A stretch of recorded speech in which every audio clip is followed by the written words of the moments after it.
So this is a little tutorial that I'm going to be filming today about how to find academic resources for your final paper using Google Scholar.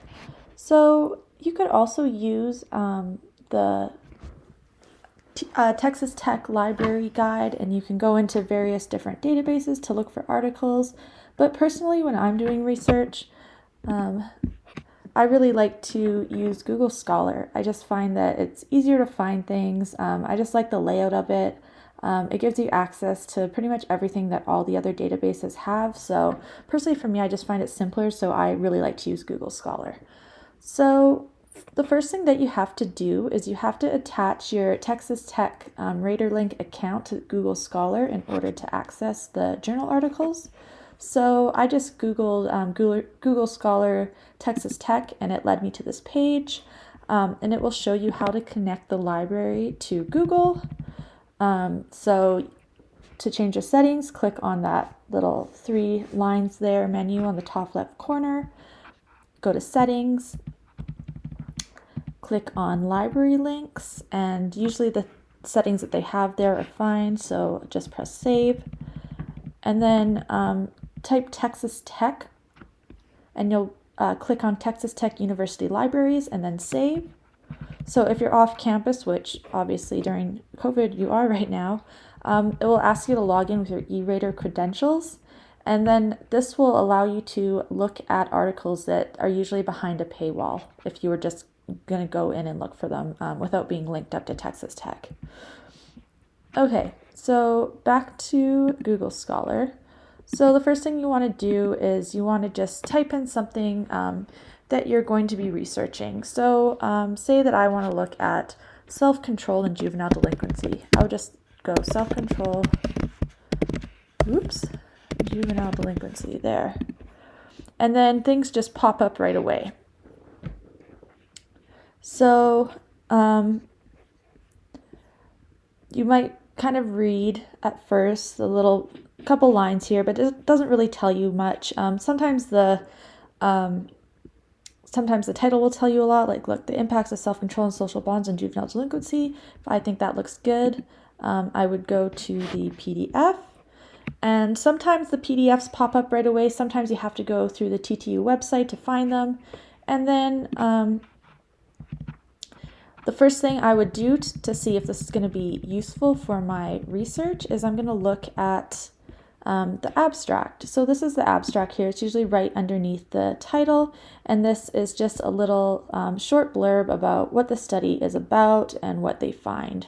So before I go and read the whole study, I'm going to be reading this little blurb here to see if it is relevant to what I'm looking for. And okay, effects of self-control and social bonds and delinquent behavior. Okay, I'm going to say that, yeah, this looks good. So then I might go through here and read all about self-control and social bonds.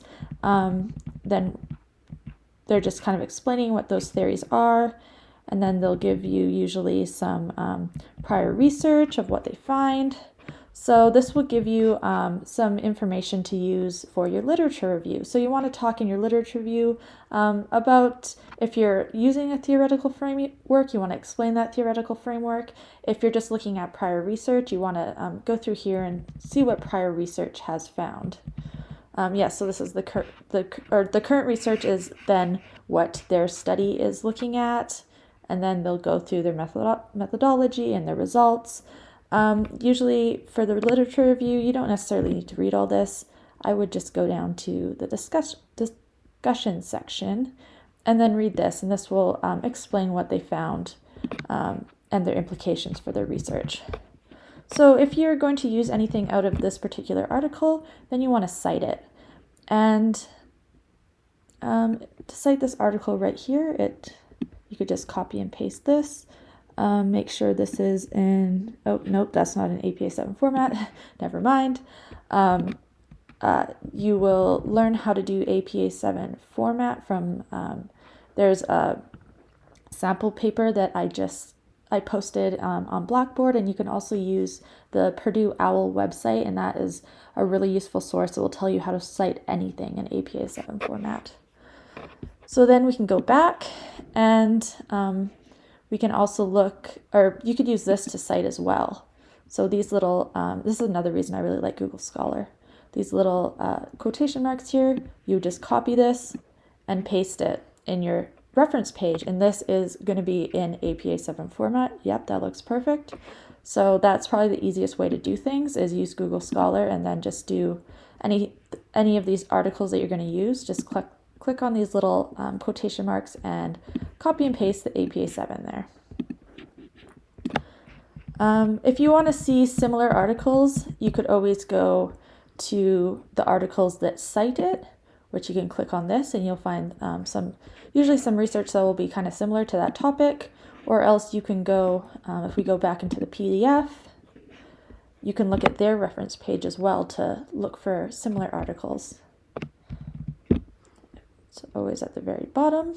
Yeah, it's still the references. So you can look through these and there might be something there, and then you could just copy this whole thing and paste it into Google Scholar, and you'll be able to read that particular research.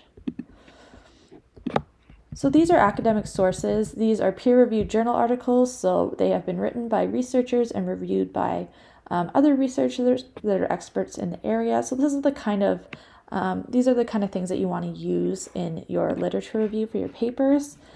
Don't go to Wikipedia. Don't go to random websites. Anyone can put anything on the internet. So you want to make sure they are peer-reviewed. So yeah, this is how to use Google Scholar.